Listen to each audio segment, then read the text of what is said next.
Gas চুলার মাঝে রাঁধতে যোন মানে গ্যাস লিক করে ইয়ানি রাঁধতে সময় যদি আপনি তোর গ্যাসের গন্ধ আয় স্মেল আয় তে আপনি বুঝলি আপনি তোর গ্যাসের চুলার মাঝে সিলিন্ডারের থেকে গ্যাস লিক করে।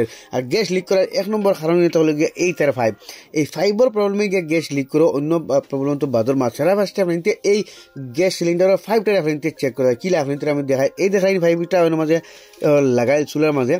আর এই গুড়িত কি হয় দেখতে হইতে গুড়িত ফাটি গেছে আপনার তোর ওই হিসেবে গুড়িত দেখিও ফাটি দিব, না ফাটিলেও যেন হয়তো ফাটেও না তবু যখন গন্ধ আয় গিয়া গ্যাস লিক করে তার মানে এই গড়ি বাই লিক করে। তার মানে কি হয় এই মুখ কারণে ড্যামেজ হয়ে যায়। সারা টাইম আপনি তো দেখা এটার মাঝে আমি খুললেছি আগলো স্টার্ট দিচ্ছি কিন্তু খুলিয়ে আইছি কিন্তু গ্যাস রেগুলেটার হোক চাইছিলি চুলাতে কি হোক আপনি তোর ফাইভ বহুত টাইট থাকে 2 দিন মানুষ লাগে টানিয়ে খুলতে অতটুকু টাইট হয়ে মানে ফিটিং হয়।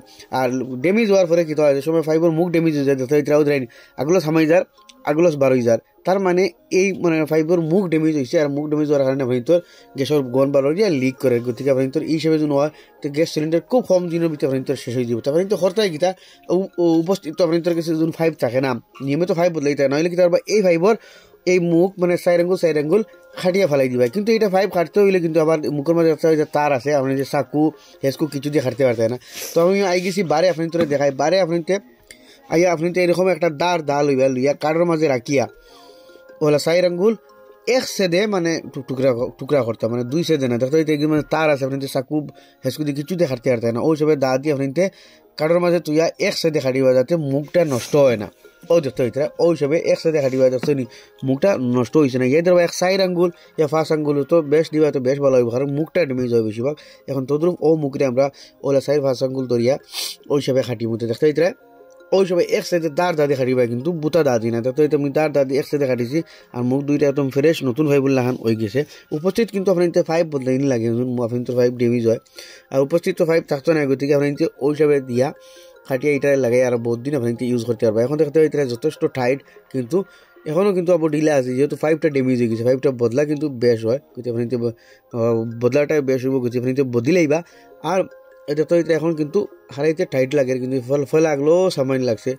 আর এর বাদে আপনি এইটার মুখও কিন্তু একটা ক্লিপ লাগাইবার জন্য কিন্তু পুরান ফাইভ হয় তো এই ক্লিপটা কিন্তু লাগাইবার লাগে ভাবরিবা না। এই ক্লিপটা লাগাই খুব ঠিকছে টাইট করে দিলেবা যাতে গ্যাস লিক হয় না। কিন্তু নতুন ফাইভ হইলে আপনি তো এই ক্লিপটা লাগাইবার দরকারও পড়ে না যেহেতু পুরান ফাইভ কিছু ড্যামেজ হয়ে গেছে তার কারণে ক্লিপ লাগাইছি যাতে আরও তোরা টাইট হয়ে যাবো আমরা গ্যাস যাতে লিক করার চান্স থাকে না। তো দেখতে তো পুরো টাইট দিয়েছি আমি তো ওই হিসাবে আপনি রেগুলেটারের মুখো আর চুলার মুখো 2 সাইডে পুরো ক্লিপ লাগিয়ে টাইট করে দিলে এবার তো আপনি তোর মানে লিকর প্রবলেম যাইব গিয়া রাঁধতে সময় আপনি তোর গরম গন্ধ ইয়া মানে গ্যাসের গন্ধ হইতো না মানে গ্যাসের গন্ধ তো লিক করলে হ্যাঁ গ্যাসের গন্ধ হইতো। এখন আমরা এই রেগুলেটারটা লাগাই দিব লাগাইয়া 2-3 ঘন্টা বাদে চেক করবো চাই লিক করে নিলাম রেগুলেটার অন করিয়া আর চুলা বন্ধ করিয়া রাখবো রাখিয়া দেখবো চাই মানে ঘন্টা গেছে কিনা রয়েছে। তো আমরা বহু সময় রাখার পরে বর্তমানে ঘন্টা গেছে কি তার মানে আমরা এদিকে প্রবলেম আসলো এগুলো আমাদের সলভ হয়ে গেছে।